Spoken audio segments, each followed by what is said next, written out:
Ladies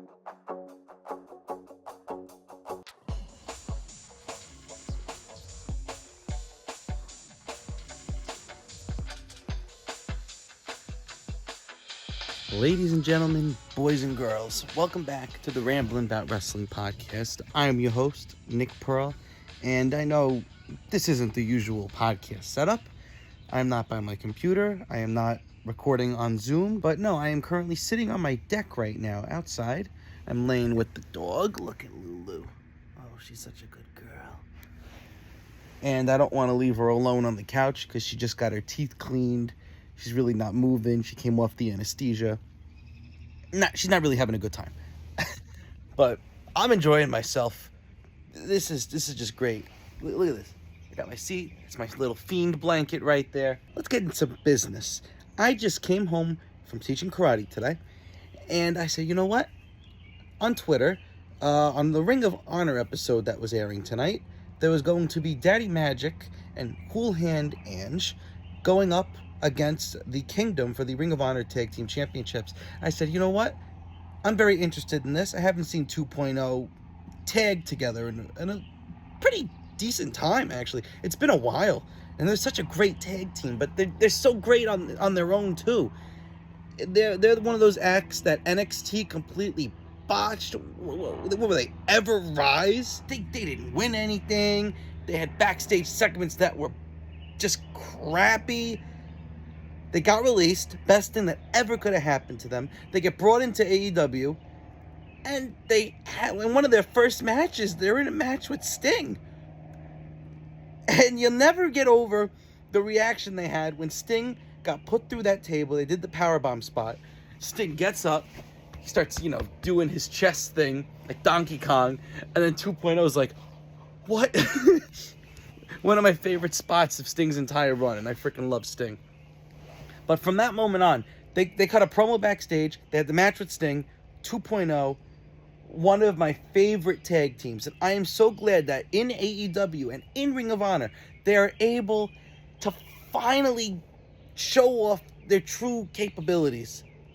It's just incredible to watch. Daddy Magic, first of all, Daddy Magic, really freaking catchy. I love me some Daddy Magic. I know what makes his nipples hard.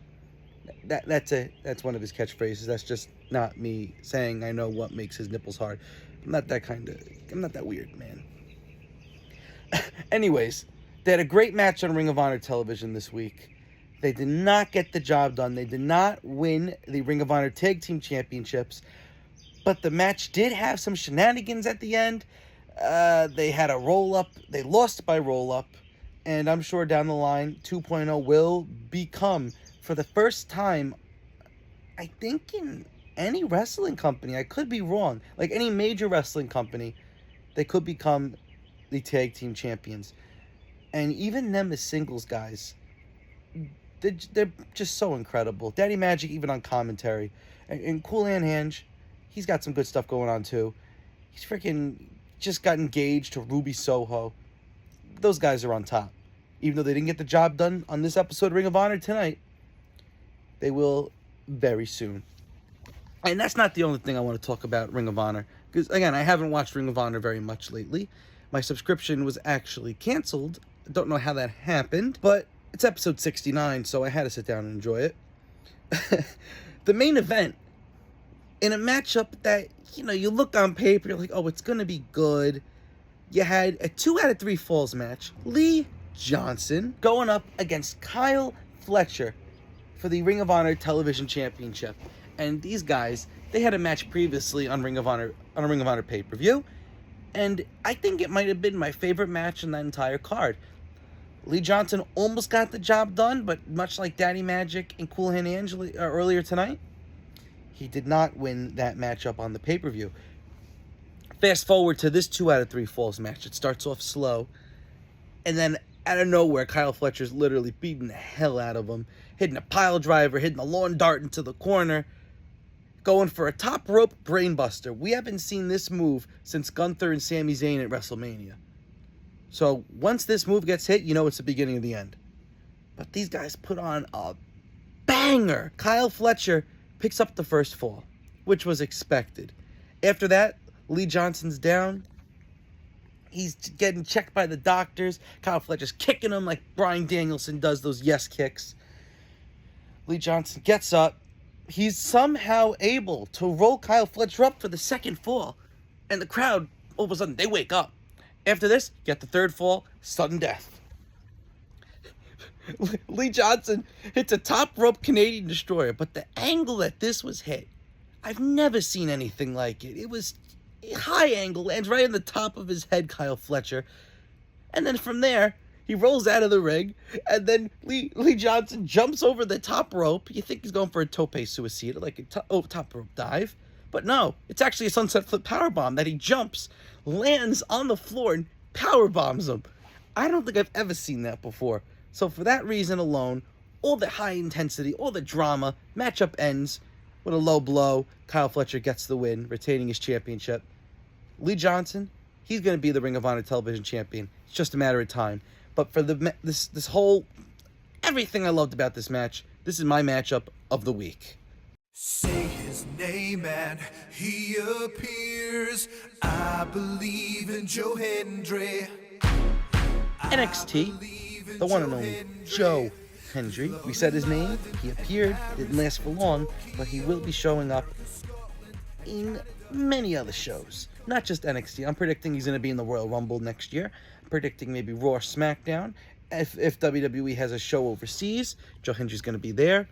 But this guy, first of all, we had a lot going on this week between the Wyatt 6 debuting. They did major numbers. They had like 2.5 million views on their YouTube video. But now you got JOE HENDRY showing up on NXT. JOE HENDRY got the most liked Twitter post since WrestleMania.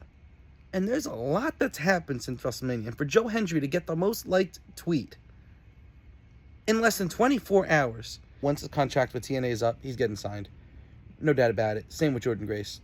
Going on to another really good show this week, we had AEW Dynamite from last night, Wednesday. And we're getting ready to go to Forbidden Door. I'm very excited to go to this pay-per-view live. I went over to my boy's house, was over Bear's house. Shout out to you, Bear, if you listen to this. I don't know if he listens to the podcast, but he better, because I shouted him out now. And we had a very, very fun show. It starts off with MJF going against Roosh. I love both of these guys. Roosh is the type of guy that he needs to be in a top program. You can't just waste his talents. I'm very sad that Jose the Assistant is gone, and I don't know what they're doing with Preston Vance, but you had LFI. I don't know if we have that anymore. Roosh on his own. Looks like maybe he's going to go with the Don Callis family. It's just the group for misfits now. I don't know. But MJF defeats him off of a brainbuster. Great match. MJF will now take on Hechicero, the luchador, at Forbidden Door. And Hechicero, didn't know much about him. He has a really fun moveset. MJF is not going to let him do all these flippy things. We're going to have a great match at the pay-per-view. I will be seated. Actually, no, I will be standing because we got great seats. Other things to note from this Dynamite show. You had Chris Statlander moving on in the Owen Hart. You also got a fantastic matchup from the Ring of Honor pay-per-view rematch. Claudio versus Pac, where Pac actually picked up the surprise win. I'm honestly shocked about this because I really thought we were going to get Claudio versus Danielson in the next round. Blackpool Combat Club versus Blackpool Combat Club. Doesn't seem to be the case. We may be getting, depending on the main event between Swerve and Ospreay, however that goes, I would love to see Pac versus Ospreay for the world title. I would love to see, we have a wild card. It's probably going to be Hangman. We can get Hangman versus Swerve. We have all different ways you can go about it. These brackets, brilliant brackets. Jay White's in there. This is one of those tournaments where you look at every single name except for Jeff Jarrett and say, damn, they could really win this thing. I would have no issues with any of them. Again, other than Jeff Jarrett. Even though he does have his ties to Owen Hart.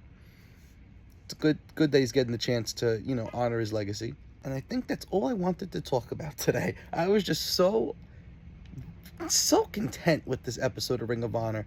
I feel like Ring of Honor is not getting the recognition it deserves. Episode 69. Maybe I've watched 20 of those. if you're not watching, you gotta watch. $9.99 a month. Chip in with one of your friends. $5 a month. It's a great watch. You get the pay-per-views for free. This week, though, two biggest things to happen. Number one, you of course got the Wyatt Six. I've talked about them more than enough. I'll be talking about them more in the future, where they're heading to next with their feud. We'll see what happens on SmackDown. And, of course, Joe Hendry, because we all believe in Joe, don't we? Thank you all for listening. I've been your host, Nick Pearl, and let's keep rambling, everybody. I'm now going to go lay down with my dog and enjoy myself. Catch you on the next one. Feeling lonely today? Come along and throw your cares away. We